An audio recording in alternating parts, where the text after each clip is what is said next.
এই জন্য আল্লাহ রসুল বলছে, চোখের পানি গড়াইতে গড়াইতে গড়াইতে গড়াইতে এতটুকু গভীরতা হবে এই গালে, দুনিয়ার যত বড় শিপ মনে চায় এটার ভিতর দিয়ে চালাইতে পারবে। আপনি বলবেন এতটুকু গালে শিপ চালাবে কি করে? না, আপনার গালটা কালকে এতটুক থাকবে না। জাহান্নামীদের এক একটা উপরের মাড়ি হবে 160 কিলোমিটার, এক একটা দাস হবে 10 কিলোমিটার চওড়া, নিচেরটা হবে 160 কিলোমিটার। যে মুখটায় ফিট হবে ওই মুখটা কত বড় হবে? বসতে জায়গা লাগবে 470 কিলোমিটার। কোমরের নিচের জায়গাটা কত বড় হবে চিন্তা করেন। ওই পাহাড় আমি 4 বার দেখছি, আপনাকে পাহাড় কোত্থেকে দেখাবো? আমার এই চোখে আমি 4 বার দেখছি। আমি ইয়ামানে 4 বার গেছি, ওই পাহাড় ইয়ামানে আছে। এক একটা রান হবে ওই পাহাড়ের সমান, জবালে বায়দা। ওই পাহাড়ের নাম হলো বায়দা, সাদা পাহাড়। ওই পাহাড়ের সমান এক একটা রান হবে, কিন্তু ওই কান্না কোনো কাজে দিবে না। আজকে যদি মাছির মাথা পরিমাণও পানি চোখের কোনায় উদিত করতে পারি, আল্লাহর ভয়ে নির্জনে বসা, তো আল্লাহর অঙ্গীকার হলো এই চক্ষু জাহান্নামের উপরে হারাম হারাম হারাম। চক্ষু হারাম মানে পুরো বডিটাই হারাম। এই শরীর জাহান্নামে যাবে না। আজকে চোখের পানির দাম আছে, কালকে দাম হবে না। বিদায় শয়তান চাবে কালকে কাঁদেন, আজকে কাঁদার দরকার নেই। এই জন্য শয়তান আমাদেরকে মনোযোগ দিয়ে শুনতে দিবে না। কথা পুরো এলোমেলো হয়ে গেছে আপনাদের এই ডিসিপ্লিনের কারণে। না, কথা উপর থেকে আসে, এখান থেকে আসে না। একটা জিনিস বুঝাইতে চাইতেছি, লম্বা সময়ও বুঝানোর সুযোগ হবে না। যে আল্লাহ আমাকে অস্তিত্ব দিল, আবার সাজাইল, 24 ঘন্টা যিনি আমাকে সেবা দেন, 24 ঘন্টা যিনি আমাকে সুরক্ষা দেন। এইবার আপনার কাছে প্রশ্ন হলো, আপনি অনর্থক হন কি করে? উদ্দেশ্যহীন হন কি করে? আপনার কোনো উদ্দেশ্য নেই, আপনার অস্তিত্বের কোনো উদ্দেশ্য নেই। আপনাকে যে সাজাইলো এটার কোনো উদ্দেশ্য নেই, আপনাকে যে সেবা দেয় এটার কোনো উদ্দেশ্য নেই, আপনাকে যে সুরক্ষা দেয় এটার কোনো উদ্দেশ্য নেই। রাগ হয় না? বন্দরের মানুষ মাঝে মাঝে একটা মাইক্রোস্কোপ পুরো মহল্লায় মিলা কিনেন, আর ওইটা একজনে এক এক দিন এক একজনের চোখে লাগায় এই রোডে বাহির হয় আপনার গলির ভিতরে। তাইলে দেখবেন গলির ভিতরে কত কোটি ভাইরাস, ব্যাকটেরিয়া, কত কোটি আপনার চোখে পড়বে, কত কোটি। হাজার লক্ষ না, আপনি চোখে দেখবেন কোটি কোটি বাসমান বাসতেছে। হতে পারে আপনি চিৎকার দিয়ে হার্ট ফেল করতে পারেন যে আমি বেঁচে আছি কেন? আল্লাহ আমাদেরকে সুরক্ষা দিতেছে, 24 ঘন্টা সুরক্ষা দিতেছে। সে বাসমান ঠিক আছে, কিন্তু আমাদের নাক দিয়ে ঢুকতে দেয় না। তাপমাত্রা বাড়তেছে না, বাড়বে বলে আশঙ্কা আছে না? হ্যাঁ, কি সত্য তো? হ্যাঁ, আজ পর্যন্ত আমার অক্সিজেনের সাথে ওই গরমটা ভিতরে গেছে? হ্যাঁ, গেছে? বরং উল্টা, বাহিরে এত গরম, আমি ফু দিলে এসির মতো ঠান্ডা। ঠিক না? বাহিরের গরমটা তো ভিতরে যেতে দেয় না। কে যেতে দেয় না? হ্যাঁ, গেলে কি হইতো? আপনি ডাক্তাররে জিজ্ঞেস করেন যে আমাদের ওয়েদারে গরম হলো 40, কথার কথা, এই 40 যদি নাক দিয়া শ্বাসনালীতে ঢুকতো তাহলে আপনার শ্বাসনালীর কি অবস্থা হতো? বেশি না, নারায়ণগঞ্জে আমার এই কথাটা লেখা নিয়ে যান, আর একটা বন্ধু ডাক্তার থাকলে জিজ্ঞাসা করেন যে এই 40 গরমটা যদি আমার শ্বাসনালী দিয়া ভিতরে যেত তাহলে আমার ভিতরটা কি হইতো? আপনি জানেন না শ্বাসনালীটা কত সূক্ষ্ম, আপনি জানেন না শ্বাসনালীটা কত নরম। এই জন্য আগুনে পোড়া রুগীকে ডাক্তার আগে দেখে যে শ্বাসনালী এফেক্ট হলো কিনা। শ্বাসনালী যদি ক্ষতি না হয়, কোনো সমস্যা না হয়, ওইখানে যদি আগুনের গরম না ঢুকে থাকে তাহলে ডাক্তার বলে আশা করা যায় চেষ্টা করলে বাঁচবে। আর যখন শ্বাসনালী এফেক্টেড হয়ে যায় তখন ডাক্তার প্রথমেই আশা ছেড়া দেয় যে চেষ্টা করতে পারি কিন্তু মনে হয় না বাঁচবে। আপনি শ্বাসনালীর ভিতরে অক্সিজেন দিয়ে গরমটা ঢুকতে দেয় না কে?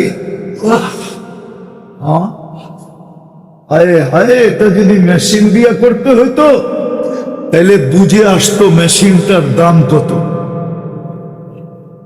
কত টাকা মেশিনটার পিছনে লাগতো। বিদা আমি 4টা জিনিস বুঝাইলাম, আমি বুঝাইতে চাইতেছি আপনি আর আমি অনার্থক না। অনার্থক? আল্লাহ বলে 24 ঘন্টা তুই আমার নেয়ামত ভোগ করিস, তুই অনার্থক হস কি করে? তোকে আমি অস্তিত্ব দিলাম, আবার অস্তিত্ব কোনো খাটো করে অস্তিত্ব না। আপনার আমার অস্তিত্বটা সৃষ্টির ভিতরে সেরা হিসাবে। মানুষ সৃষ্টির ভিতরে কি না? মানুষের উপরে সেরা কেউ আছে? হ্যাঁ, মানুষের উপরে সেরা থাকলে একজনই আছে। কে? কে? আর কেউ মানুষের উপরে আপনাকে সেরা করে অস্তিত্ব দিল, সেরা করে আপনাকে সাজাইল। মানুষের চেয়ে সুন্দর কেউ নেই।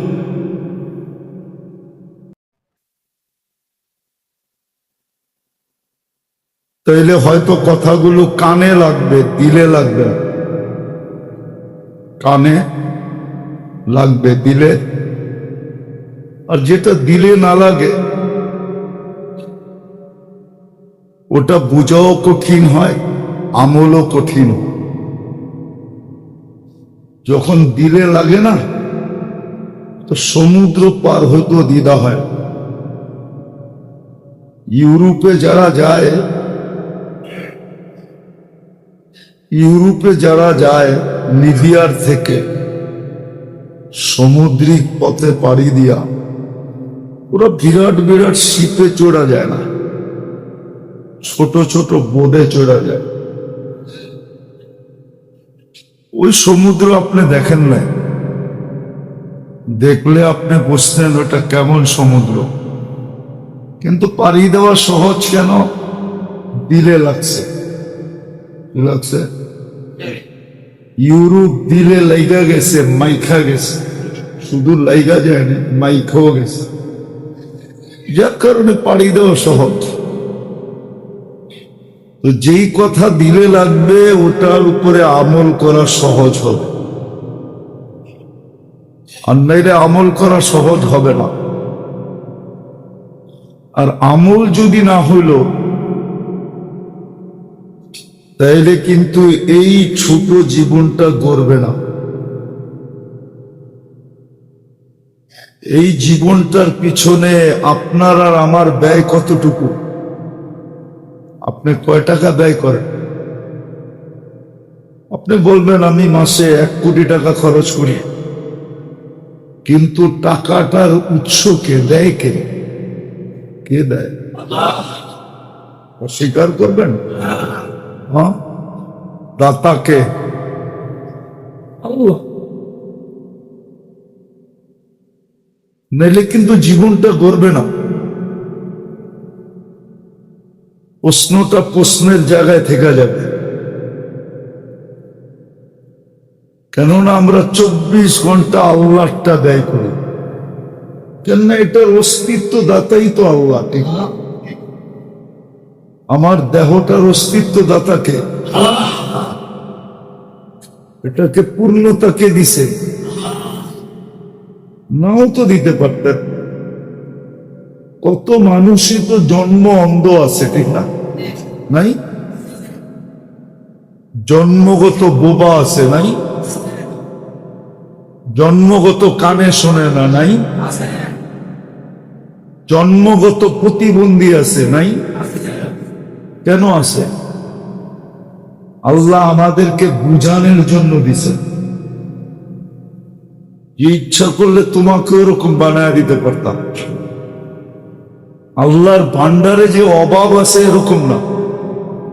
আপনি বললেন জন্ম অন্ধ যে আসছে, আল্লাহর ভান্ডারে মনে হয় চোখ ছিল না, এই জন্য জন্ম অন্ধ আসছে, ঠিক না?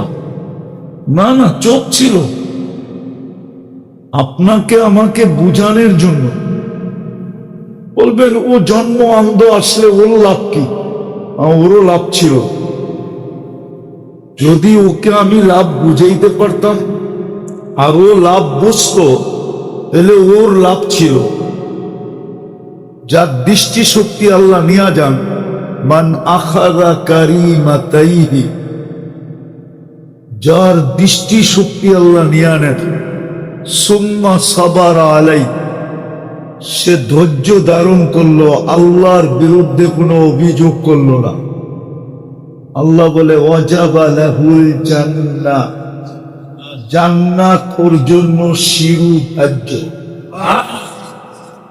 জান্নাত ওর জন্য ওয়াজিব। তো আমাদেরকে বুঝানোর জন্য জন্ম অন্ধ দিছেন, আমাদেরকে বুঝানোর জন্য বধির দিছেন, আমাদেরকে বুঝানোর জন্য বোবা দিছেন, আমাদেরকে বুঝানোর জন্য প্রতিবন্ধী মার পেটের থেকে আসছে। আল্লাহ বলে ইচ্ছা করলে সবাইকে বানায় দিতে পারতাম, কিন্তু তোমাকে অস্তিত্ব দিছি পূর্ণতার সাথে। আমাদেরকে পূর্ণতার সাথে কি দিছেন? অস্তিত্ব দিছেন। আবার অস্তিত্ব দিয়ে আস্তে আস্তে আমাদেরকে সাজাইও দিছে। আপনি যদি অস্তিত্বটা দেখেন, তাহলে আপনার ছবিটাও যদি ওই দিনের থাকে যেই দিন আপনি জন্ম নিয়েছিলেন, আর আজকে যদি ওই ছবিটা দেখেন, তো আপনিও আশ্চর্য বোধ করবেন যে আমি এত করছিলাম না, ছিলাম না, ছিলেন না তো, না ছিলেন না, কে সাজাইল? আস্তে আস্তে আল্লাহ আমাদেরকে সাজায় দিয়েছেন, অস্তিত্ব দিছেন, পূর্ণতাও দিছেন, আবার সাজাইও দিছেন। সাজাইতে সাজাইতে সাজাইতে পুরুষকে পুরুষত্বের জায়গায় না দাঁড় করায় দিয়েছেন। এখন সে বলে আমি পুরুষ, ঠিক না? যুবককে যৌবনে দাঁড় করায় দিয়েছেন, যুবক বলে আমি যুবক বলে আমার ভিতরে টকবগে যৌবন ভরা। কে সাজাইছে? নারীকে নারীত্ব পর্যন্ত সাজায় দিছেন, অস্তিত্ব দিছেন, আস্তে আস্তে সাজায়ও দিছেন, ঠিক না? ঠিক না? আবার শুধু সাজায় দেন না, 24 ঘন্টা আপনাকে আমাকে নির্লস ভাবে সেবা দিতেছেন, স্বার্থহীন ভাবে, কিছু নেওয়া ব্যতীত। কিচ্ছু নেয় না আমাদের। 24 ঘন্টা কি করে সেবা দেয়? কি 24 ঘন্টা আল্লাহ আমাদেরকে নিবিড় ভাবে একাগ্র চিত্তে, যদিও শব্দটা আল্লাহর জন্য শুভনীয় না, বুঝানোর জন্য বলতেছে, আমাদেরকে সেবা দিতেছে। আবার সেবা দেওয়ার ব্যাপারে কাউকে ভুলেনও না। কি বলেন নাকি? বলে না, সেবা দিতেছেন 24 ঘন্টা, কয়টা দেখবেন আপনি? যদি পয়সার বিনিময়ে সেবা নিতে হতো তাহলে আমরা রাস্তার ফকিরের চেয়েও ফকির হইতাম। প্রমাণ দিনে জিব্বা কি করে আপনার? জিব্বা কি কাজটা করে সারাদিন? স্বাদ চেক করে দেয়, ঠিক না? আচ্ছা, এটা যদি মেশিন দিয়ে করতে হতো, আপনার খাওয়ার মাত্রা অনেক কমে আসবে, ঠিক না? কেননা খাইতে গেলেই তো স্বাদ চেক করতে হবে, ঠিক না? আর চেক করতে গেলেই তো পাত্তি দিতে হবে। পাত্তি চিনেন আপনারা? আমরা ঢাকা ছিলেনই না কোনোদিন, ঠিক না? নারায়ণগঞ্জ কি ঢাকা না? হ্যাঁ, জিলা হইলেন তো জুমা 8 দিন, ঠিক না? এর আগে কই ছিলেন? হ্যাঁ, টাকার বিলকুল কোলের ভিতরে ছিলেন, ঠিক না? হ্যাঁ, এখনো তো ঢাকা নারায়ণগঞ্জ বেশি দূরে না। দূরে নাকি? যাত্রাবাড়ি থেকে সাইনবোর্ড আসতে কতক্ষণ লাগে? সাইনবোর্ডই তো নারায়ণগঞ্জে, ঠিক না? না, নারায়ণগঞ্জে না। হ্যাঁ, ঢাকার এত কাছাকাছি কোনো জেলা নাই। বুঝে গেল নারায়ণগঞ্জ যদিও জেলা হয়েছে, কিন্তু ঢাকার কোলের জিনিস, ঠিক না? তো পাত্তি বুঝি চিনেন না, ঠিক না? তাহলে খাওয়ার মাত্রাও কমে যেত, ঠিক না? কেন? খাইতে গেলেই তো স্বাদ চেক করতে হবে, ঠিক না? আর চেক করতে গেলেই টাকা দিতে হবে, ঠিক না? এখন স্বাদ চেক করতে কোনো টাকা দিতে হয় না, ঠিক না? সারাদিন খালি চমচম চমচম চমচম করতেই থাকি, ঠিক না? ঘুমের থেকে উঠা শুরু করি, ঘুমান পর্যন্ত চমচম করতে থাকি, ঠিক না? চমচম বোঝেন? আবার চমচম মিষ্টি বুঝেন না কেন? চমচম বোঝেন? সারাদিন খাইতে থাকি, ঠিক না? হ্যাঁ, চা চু এটা সেটা, ঠিক না? সারাদিন যা পায় তাই খাইতে থাকে। জিব্বা কি করে? স্বাদ চেক করে দেয়, ঠিক না? আজ পর্যন্ত ভুল দিছে? আপনার জীবনে বলেন কোনদিন জিব্বা ভুল রিপোর্ট দিছে? কিন্তু যদি মেশিন দিয়ে চেক করতে হতো, এই জীবনে 100বার ভুল প্রমাণিত হতো। নাইলে আমাদের দেশের পয়সাওয়ালা লোকগুলা বিদেশে চিকিৎসা করে কেন? চিকিৎসা বিদ্যা তো দুনিয়াতে ধারা 2টা। কয়টা? একই বই সারা দুনিয়ায়, একই গ্রুপ সারা দুনিয়া, কোনো চেঞ্জ নেই। মাদার গ্রুপ যেটাকে বলে, মেইন গ্রুপ দেখবেন প্যারাসিটামল গ্রুপ, ঠিক না? সারা দুনিয়ায় এক, নাম ভিন্ন। চিকিৎসার দ্বারা হইল 2টা। কয়টা? একটা হলো পুরান ধারা, ওটা হলো ব্রিটিশ, আর একটা হলো নতুন ধারা, ওটা আমেরিকা। চিকিৎসা তো সারা দুনিয়া একরকম, ঠিক না? কিন্তু পয়সাওয়ালারা বিদেশ যায় কেন? ওরা জানে চিকিৎসার দ্বারা একটাই, কিন্তু টেস্ট করতে গেলে আমাদের দেশে ভুল হতে পারে। ভুল ভুল হয়েই থাকে, হইতে পারে না, হয়েই থাকে। এই জন্য ওদের পয়সা আছে, ওরা আমাদের নিজের দেশে চিকিৎসা করেন।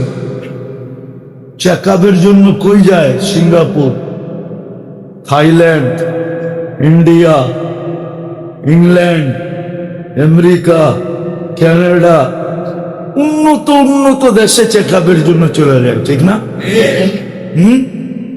তাহলে যদি 7 মেশিন দিয়ে চেক করতে হতো, তাহলে এই পর্যন্ত 100বার না 1000 বার আপনার রিপোর্ট ভুল হতে পারত। আর এটাই স্বাভাবিক, ভুল হওয়াটাই কি স্বাভাবিক যান্ত্রিক জিনিস, ঠিক না? বলে না, যান্ত্রিক জিনিস যেই কোনো মুহূর্তে নষ্ট হইতে পারে। যান্ত্রিক বুঝেন তো? আরে বোঝেন না? যেমন একটা প্রবাদ বাক্য আছে, চায় না বেশি দিন যায় না। চায় না, না যা বেশি দিন যায় না, যান্ত্রিক জিনিস তো। কিন্তু এটা বানাইছে কে? মেড ইন আজ পর্যন্ত একটা ভুল রিপোর্ট দেয় নাই। দিছে? হ্যাঁ, আবার রিপোর্ট দিতে দেরিও করে নাই। ঠিক, দেরিও এমন না স্যাম্পল সকালে দিয়ে আসছেন, রিপোর্ট রাত্র 12টায় দিব। স্যাম্পল বোঝেন তো? কি রক্ত দিয়ে আসছেন, পেশাব দিয়ে আসছেন, কি বলে রিপোর্ট 24 ঘন্টা পরে, ঠিক না? আর এটায় টাচ করতে দেরি, রিপোর্ট দিতে দেরি করেন। আরো দুই একটা দেখাবো। যদি নাক কি কাজ করে, গ্রানটা সঙ্গে দেয়, ঠিক না? গ্রান ঠিক আছে কিনা, ঠিক না? যদি আপনি বলবেন নাক দিয়ে শ্বাস প্রশ্বাস নেই, ঠিক আছে মানলাম, সত্য আপনি নেন, কিন্তু নাকের মেইন কাজ হলো শুধু শ্বাস নেওয়া না, মেইন কাজ হলো আমার খাদ্যের ঘ্রাণটা ঠিক আছে কিনা এটা আমাকে ডেলিভারি দেওয়া, চেক করে দাও। সেও চেক করে দেয়। ভুল আজ পর্যন্ত রিপোর্ট দিতে দেরি, এই সেবাটা কে দেয়? আরো 2-4টা দেখাবো। আরে না, 2-4 ডজন দেখা যায়। বুঝের হইলে এই দুটা দিয়ে বুঝবে। বুঝের হইলে, যদি বুঝের হয় তাহলে দুটা দিয়ে বুঝবে, আর যদি বুঝের না হয় তো 1000টা দিয়েও বুঝবে না। 1000টা দিয়েও বুঝবে না। যেমন আমার সমাজের অনেক শিক্ষিত বুঝের মানুষ আছে, কিন্তু ওদের কথা শুনলে মনে হয় অবুঝ। কি কি কি একবারে অবুঝ, কোনো বুঝ নাই, কোনো বুঝ। প্রমাণ দেওয়া যাবে 2-4টা দিলে, 2-4টা দিলে দেওয়া যাবে, কিন্তু দিতে গেলেই মিডিয়ায় কথা চলে যাবে, আবার বিপদ আয়া পড়ে কিনা। দিতে গেলেই মিডিয়ায় কথা চলে যাবে, আবার কোন বিপদ আপনার উপরে চলে আসে, আমার উপরে চলে আসে, কিন্তু প্রমাণ দেওয়া যাবে, প্রমাণ দেওয়া যাবে। বুঝের হইলে অল্পতেই বুঝে, আর বুঝের যদি না হয় সারাদিন বুঝাইলেও বুঝবে না, ঠিক না? ঠিক না? সত্য তো, সত্য। দেখলে মানুষ আল্লাহর বিরুদ্ধে বলে কি করে? আল্লাহর বিরুদ্ধে বলে কি করে? অথচ ওকে অস্তিত্ব দিছে কে? সাজায়া দিছে কে? পূর্ণতা দিছে কে? আল্লাহ তো কোরআনে বলছে দিছি। বাংলা একটা প্রবাদ বাক্য আছে, দিয়া দন চায় মন কাইরা নিতে ততক্ষণ। আল্লাহ আপনাকে দিছে, কাইরাও তো নিতে পারে, ঠিক না? না পারে না? হ্যাঁ, কোন অভিযোগ, কেস, কেস কাছারি কিচ্ছু সম্ভব না, ঠিক না? আল্লাহর বিরুদ্ধে বলে কি করে? অথচ অস্তিত্ব কে দিছে? পূর্ণতা 24 ঘন্টা পালে কে? সেবা দেয় কে? শুধু সেবা তো দেয় না, আরেকটা যোগ করেন, 24 ঘন্টা সুরক্ষা দেয়। বিশ্বাস হয় না? বিশ্বাস হয় না? তাহলে চান্দা তোলেন, উন্নত দুনিয়ার থেকে কিছু মানুষ নিয়ে আসেন। আপনাদের বন্দরের এই পুরান এলাকায়, বন্দরে কিন্তু দুটা এলাকা আছে, একটা নতুন একটা পুরান, ঠিক না? এই নদীর পার দিয়া যেটা আছে এটা আদি এলাকা, ঠিক না? আর ওই যে নতুন একটা রোড হয়েছে এখন, ওটার ডাইনে বামে এগুলা সব নতুন এলাকা। সত্য তো? ভুল বলতেছি না তো? যদি ঢাকায় শব্দ বলেন তো বলবো, আবার মিডিয়ায় যাবো, সবাই খেপে যাব।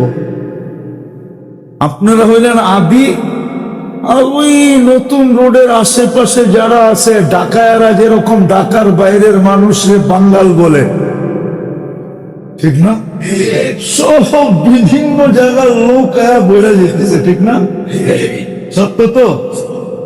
আদি হইল এই নদীর পার দিয়া যেগুলো আছে, সত্য, একবারে ডেমরা পর্যন্ত দিল আদি। চান্দা তুলা উন্নত দেশের মানুষ নিয়ে আসেন, আইনা ওদেরকে জিজ্ঞাসা করেন এইটা বসবাসের যোগ্য, ওরা মাথায় হাত দিয়া বলবে এইখানে মানুষ বাচ্চা খাতে কি করে। কেননা দুই বাড়ির ভিতরে তো আপনারা 1 ইঞ্চি জায়গা ছাড়েন না, ছাড়ছেননি? ছাড়লে তো রূপগুলো আরো চড়া চড়া হইতো, ঠিক না? কি রাগ হয়ে যেতেছেন মনে হয় যে হুজুরে পুরা পুরা আমাকে শিরার মধ্যে হাত দিতেছে, ঠিক না? কেউ তো 1 ইঞ্চি জায়গা ছাড়ে নাই, ঠিক না?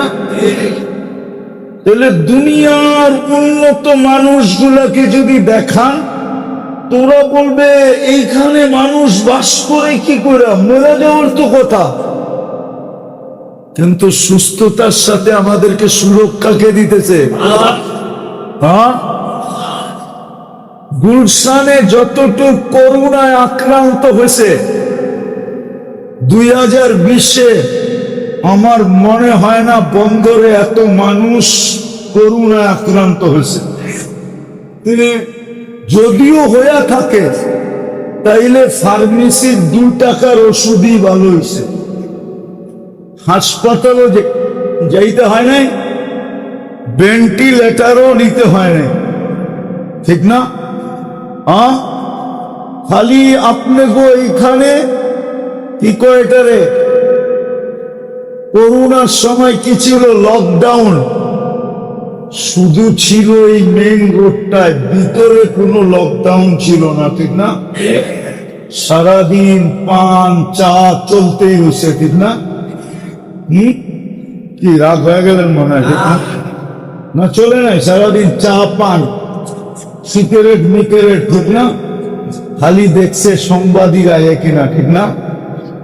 মাস্ক একটা কিনছে 3 বছর পর্যন্ত চালাইছে, তাও 1 টাইম মাস্ক, ঠিক না?